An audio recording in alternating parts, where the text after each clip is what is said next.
More than 200 years ago, Americans fought a revolution against big government.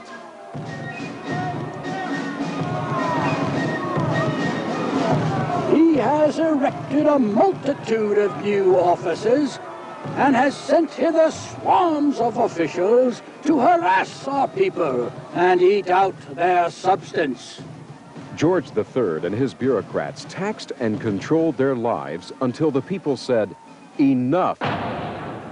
The government in Washington, D.C. makes you nostalgic for old King George. The royal tax collectors took about 25% from our ancestors. This year, government at all levels will extract 50% of our money to waste. And not gently. IRS agents use wiretaps, mail openings, informants, disguises, guns, chains, and jails to get every last dime. Meanwhile, at the Federal Reserve, 12 faceless bureaucrats decide your economic future in secret. How much the Federal Reserve, 12 faceless bureaucrats decide your economic future in secret. How much inflation should there be next year? What should interest rates be? How much of your savings should be transferred to politicians and their favored big banks? The Supreme Court, where individual rights are supposed to be protected, think it's fine if government invades our financial privacy, spies on us in our bedrooms, regulates church schools, and restricts our free speech. Meanwhile, at the Congress, everything is up for grabs. Everything is up for grabs, as long as it's yours. People, this is the gravesite of a state senator in Georgia who was murdered, brutally murdered, while she slept, allegedly. You can see her husband was also murdered. Got his little nameplate.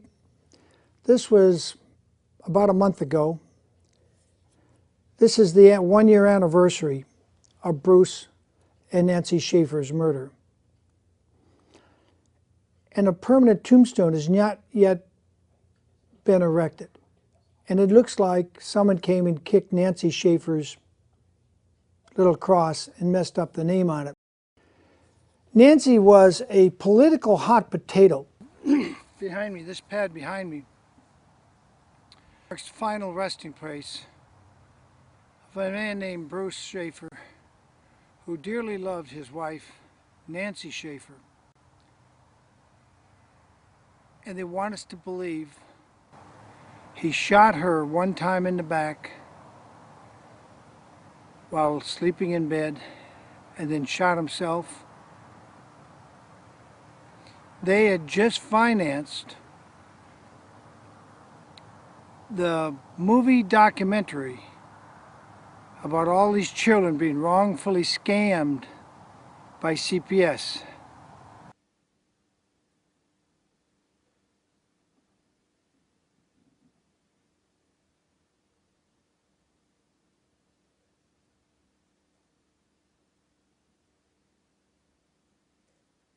But it seems ironic, if not tragic in the classical Greek sense of the word, that here we are, 11 months after Nancy and Bruce were murdered. There's no permanent headstone here yet. Concrete looks like it's only been poured in the last 4 or 5 months. And it's February 24th, 2011. And William Fain, who refused to tell me who financed his documentary that he is this coming weekend selling, as he told me, to some people from Hollywood, he refused to tell me who financed this documentary.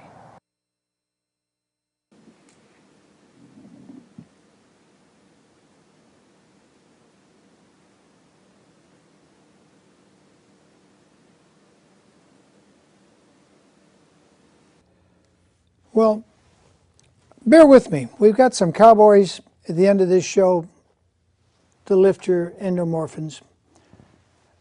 But first I want to talk to you about the murder. Most of us remember when Congressman Kennedy died in a freak skiing accident. He was a Democrat. Wasn't very long after that, a Republican named Sonny Bono died in a freak skiing accident. Sort of like even the score between the two major parties. Most of us don't know, and there hasn't been a good documentary on the murder, I say murder, of U.S. Senator Wellstone, which is why I often say to people, don't have a Wellstonian accident. He was flying with his wife on a way to a funeral of a friend, and his plane crashed in clear blue skies in Minnesota. But the media spin was that he died in a terrible storm and there was icing on the wings and things were really bad and he shouldn't have been flying in that bad weather. It wasn't true. The media lied. Most of you know my show. We've showed you the third building that came down on 9/11, 7 World Trade Center, in free fall speed, and there's no mention of it in the mainstream media. If you've watched my show very long, you know who General Benton Parton is. I spent 25 years in research and development. Most of that was in the weapons area.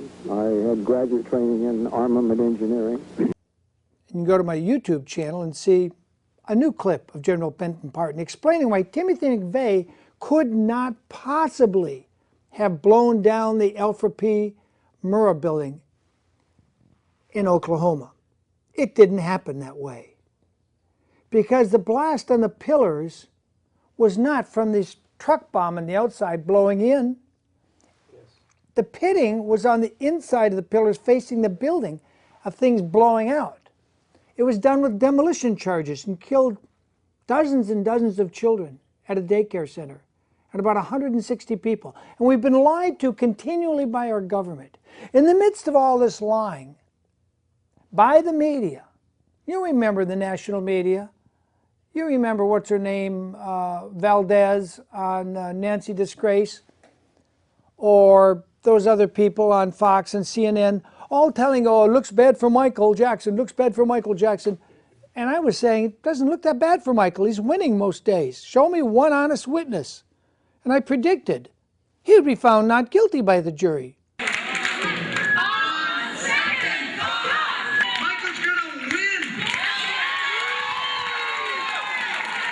Because although it was an all-white jury with a few Hispanics, they were decent citizens, elderly citizens, and they looked at the crappy evidence and said, he's not guilty.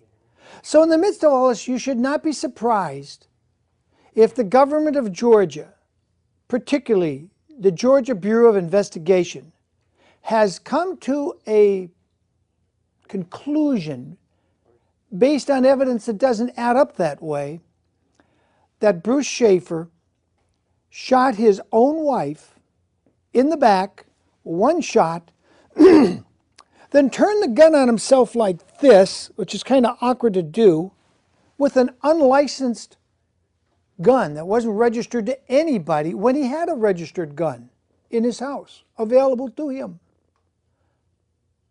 There's a lot of things that do not add up in the Georgia Bureau of Investigation. For that reason, I went to Georgia, and you just saw the opening scene at the gravesite with still no headstones. In fact, the family didn't even want to tell me. They wouldn't return my call to tell me where Nancy and Bruce were buried.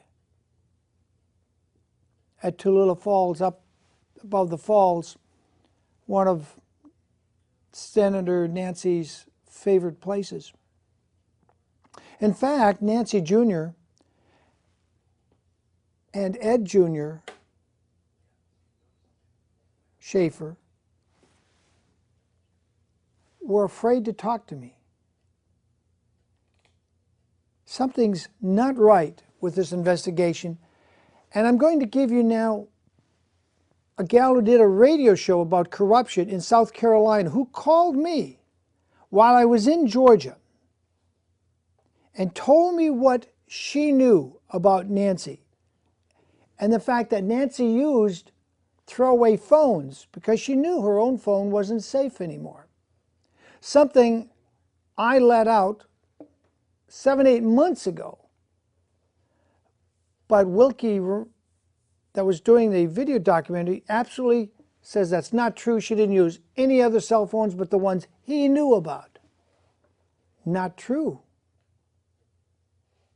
We'll go to this tape, and we're going to get into this because it's important that we, the people, know why Nancy was murdered. And I'll give you a hint. She was trying to push through legislation when she was a state senator through the Georgia legislature, which Senator Thomas was fighting tooth and nail to water it down and just water it down so it didn't mean anything, so it had no teeth. This legislation had to do with making child protective services accountable, holding pedophiles who hold public office accountable, holding foster parents accountable, things that every decent, right-thinking person would want. And yet she got stiff opposition within her own Republican Party. She was a devout Christian. I spoke to people at her church. Most of them didn't want to go on camera. Some of them didn't even want to say anything. And then I get this call from the radio talk show host. And I think you'll find it very interesting, because I find it difficult, but I'll let you decide. I find it difficult to believe State Senator Nancy Schaefer, on the eve of coming out with a book that was going to name pedophiles, homosexuals that use their office and political office to do things to children they shouldn't be allowed to do, CPS workers that are corrupt, judges that are corrupt, on the eve of coming out with a book with Mr. Wilkie there, Wilkie Fain, coming out with a television documentary to back up the book for the 1-2 punch to knock corruption, suddenly her husband decides to kill his wife and then shoot himself in the chest. That apparently is what the Georgia Bureau of Investigation wants us to believe. I've got a copy of the report. I have it right here. But let's go hear what this talk show person who does a radio show said when she called me. You'll only see my face because it was a phone interview.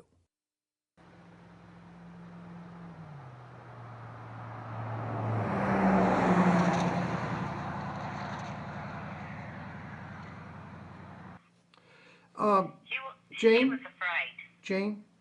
Yes. This is William Wagener. Do I have your permission to tape this conversation we're having? Yes, you do. Yes, you do. And your name is? Jane Boyer. And would you spell your last name, Jane? B-O-Y-E-R. And you do a radio show in South Carolina? Yes, Abuse Freedom Life. And if I understood what you said, you talked to, say this again, you talked to... I spoke with Nancy Schaefer the day before she was killed or shot. And she said what to you? She was... Well, we spoke about several issues. One of them was she suggested I get a throwaway phone, and because she said she had started using them. And I asked her, TK had asked me to see if she would go to Washington last year. And I'd asked her, and she said, no, that she was afraid to go. And I said, well, I'm sure you would be protected. She said, well, she would talk to her husband about it and see if he wanted to go with her, and maybe, but she didn't know. She said she had to be really careful. Her book was ready to be published. She had a date with, she had just been to Atlanta to speak to the publisher, and someone else, I've been trying to remember who it was, before it could be done, there was, some tweaking, and then the publisher would take it